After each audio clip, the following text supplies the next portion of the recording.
Hosanna త్రేడి Paul గారు ఉన్నారు కదా, ఆయనకి యాక్సిడెంట్ జరిగిందని, కాలు ఏదో ఒక ఎముక చిట్టడం కానీ లేదా ఆ మడిన దగ్గర ఆ నరం కట్ అవ్వడం ఏదో అన్నట్లు పెట్టారు.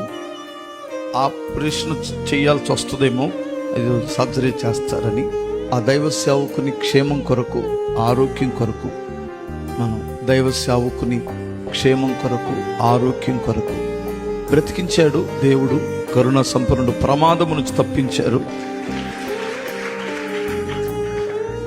త్వరగా కోలుకోవాలని ఒక్క నిమిషం చేతులెత్తి ప్రార్థన చేద్దాం.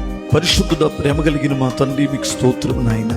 దైవజనుడు త్రేడి పాల్ గారిని బట్టి స్తుతిస్తున్నాను తండ్రి. ప్రభువా, నీ దాసుని ప్రమాదము నుంచి తప్పించారు, కృతజ్ఞతాస్తుతులు నాయన. ఆ చిన్న సర్జరీ జరగడానికి అనుకూలతనివ్వండి, అద్భుతాన్ని జరిగించండి. నీ దాసుల్ని మీరు స్వస్థత పరిచి నిండు వృద్ధాప్యం వరకు బ్రతికించి నీ సేవ చేయించండి అయ్యా. మీ గాయాలలో ఉన్న స్వస్థతను నీ దాసునికి అనుగ్రహించి క్రైస్తవ సమాజము ప్రార్థనలన్నీ ఆలకించి ప్రతిఫలమును దయచేయమని యేసుక్రీస్తు నామమును అడుగుచున్నాను తండ్రి, ఆమేన్.